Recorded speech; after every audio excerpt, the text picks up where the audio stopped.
Se están creando una serie de sofismas alrededor de lo que está pasando en Perú. Uno es, aquí existe una asociación, no existe ninguna asociación, acá hay una compra concreta en la mayoría de una empresa, y esa compra implica propiedad de los logotipos, el manejo de la circulación, el manejo de la venta de publicidad. Antes de la asociación ¿cómo se llama?, de esta compra de las acciones, el comercio manejaba ya el 49% del tiraje de los diarios en el mercado. En fin, esto era la competencia y así estaba. Y los otros medios, la otra cantidad. Con la compra llega a manejar el 78%. Repito, de la propiedad, de la circulación y de la comercialización de la publicidad. Pero el comercio en esa época ya manejaba el 80% de la publicidad. Y hoy día ya tiene cifras cercanas al 90%. De manera que esa teoría, digamos, yo diría que más bien esta especie de creación de una empresa, que es una suerte de agencia de noticias, ¿no?, de propiedad de la familia Boys, que es la que rellena los contenidos de propiedad mayoritaria del comercio, ¿no?, es la mejor evidencia de que consideraban que estaban haciendo algo malo en el país, porque si no, no lo hubieran hecho. Si no existieran límites para la concentración, si no hubiera ningún problema, y lo que estamos es enfrentando la crisis mundial, que por cierto nos está llegando, pues no hubieran hecho nada. Simplemente hubieran adquirido la empresa y hubieran administrado con las consideraciones internas que tenían. Es cierto que la situación para la prensa escrita es compleja.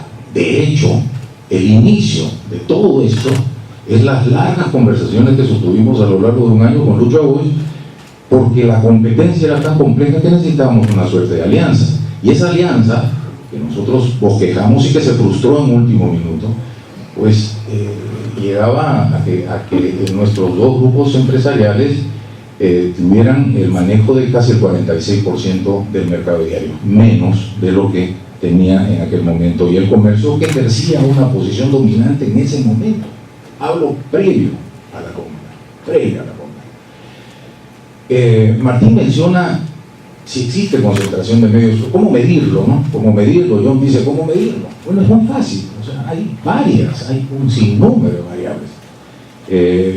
La curva de Lorenz, en fin, hay una que se llama el índice Herfindahl-Hirschman, que es el que normalmente se usa, la que usa el Departamento de Justicia americano, ¿no es cierto?, para medir la política antitrust de allá.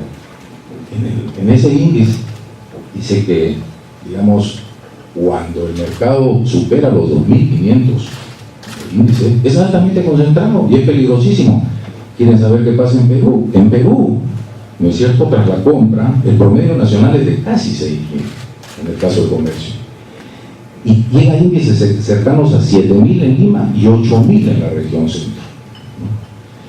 El mismo estudio que nosotros encargamos a la Universidad del Pacífico, la más respetable en materia económica, que no puede decir que es chavista ni nada, porque acá todo se está manejando como que esta es una discusión ideológica. Yo no quiero manejar ideológicamente, ¿no es cierto?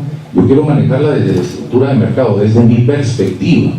Hay varias perspectivas. Los periodistas tienen una perspectiva. Dicen, ¿cómo puedo ejercer el periodismo dignamente y con todas las garantías en un mercado altamente concentrado? Una tarea difícil si miramos todos los antecedentes que hemos visto en los últimos años, ¿no es cierto? Ciertamente lo más fácil es agarrar y decir, no, aquí lo que se pretende es controlar la información que circula. No es así, no es así. ¿Qué dice nuestra Constitución, por ejemplo, al respecto? Nuestra Constitución dice la prensa, la radio y la televisión, la prensa, y resalto la prensa, y los demás medios de expresión y comunicación social, y en general las empresas, los bienes y servicios relacionados con la libertad de expresión y de comunicación, no pueden ser objeto de exclusividad, monopolio, ni acaparamiento directa ni indirectamente por el Estado. Mis colegas de comercio alegan, entre otros aspectos, que este artículo no está reglamentado y que en consecuencia no se puede aplicar, y que si se reglamentara, ¿no es cierto?, esto no puede ser con carácter retroactivo. Pues yo sostengo que los mandatos de la Constitución no son válidos o eficaces porque existen leyes que los reglamentan, ¿no es cierto?, sino que son las leyes finalmente las que tienen que ser válidas, para ser válidas tienen que ser, conformes a la Constitución. Por eso es que ante un vacío de una ley, los jueces están obligados, ¿no es cierto?, a impartir justicia, porque no puede dejarse de hacer por vacío de eficiencia de las leyes, en cuyos casos deben aplicar los principios generales del derecho y del derecho constitucional. Este artículo fue debatido hace muchos años, hace 35 años en el Congreso, y la discusión era muy clara. No se puso acabamiento porque no se quería poner oligopolio, porque existían pocos diarios, y quería que no se mezcle la teoría, que eso no se entienda como una prohibición a lo existente en aquella época.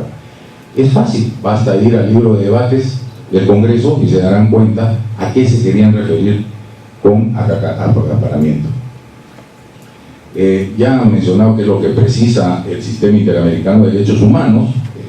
Hay una precisión en el capítulo 12 que se ha mencionado y que lo mencionó John en sus digamos, explicaciones adicionales. Menciona en un considerando 55, dice que en la sociedad actual, y cito textual, ¿no es cierto?, en la sociedad actual los medios de comunicación masiva como la televisión, radio y prensa, resalto yo, tienen un innegable poder en la formación cultural, política, religiosa de todos los habitantes. Si estos medios son controlados por un reducido número de individuos o bien por uno solo, se está de hecho creando una sociedad en donde un reducido número de personas ejercen el control sobre la información y directa e indirectamente la opinión que recibe el resto de las personas. Esta carencia de pluralidad de la información es un serio obstáculo para el funcionamiento de la democracia. La democracia necesita el enfrentamiento de ideas, del debate, de la discusión. Cuando este debate no existe o está debilitado debido a que las fuentes de información son limitadas, se ataca directamente el pilar fundamental del funcionamiento democrático. Este es el primer debate que tenemos sobre este tema, casi 8 meses después de haber discutido. Hemos tenido otros que han sido privados, en fin, en la CIF hemos debatido, pero este es el primer debate orgánico, ¿no es cierto?, que yo siento que ojalá, ¿no es cierto?, a nosotros, igual que a nuestros colegas, nos ilustre y nos dé claridad para resolver este problema. Insisto, este no es un tema de una historia de éxito, es decir, ¿qué culpa tengo yo si soy exitoso?, ¿no? O sea, alegan reiteradamente. Nosotros no estamos discutiendo la compra, estamos discutiendo la compra de medios, no el crecimiento natural de un grupo editorial. Cualquiera puede fundar un periódico, ¿no? Cualquiera puede fundar y es muy fácil hacerlo.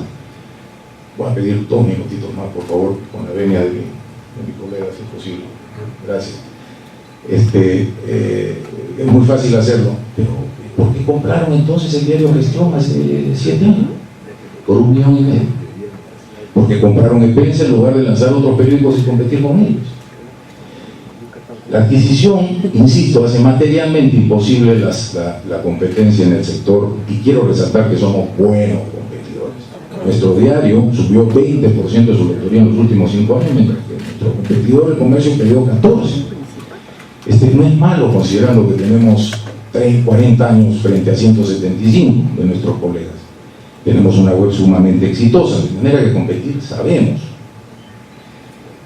Y recalco, el sector de medios no es un sector cualquiera. La propia Constitución así lo establece y es obvio. La libertad de expresión no es cualquier derecho, es un derecho preferente.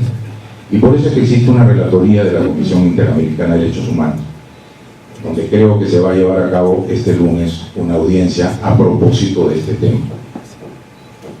He sido cuestionado, y con esto termino, por nuestros colegas por haber alojado en nuestro diario expresiones y opiniones a favor de una legislación específica en el sector de prensa escrita, a la que me he opuesto públicamente. Es que yo entiendo eso por libertad de expresión. Esa es la percepción que yo tengo. La capacidad de circular las ideas en una sociedad, aun las que contradicen las tuyas. Y es ese cuestionamiento el que siento que llena de sustancia nuestra demanda, y la demanda que han presentado 8 periodistas. Le da solidez y le da credibilidad.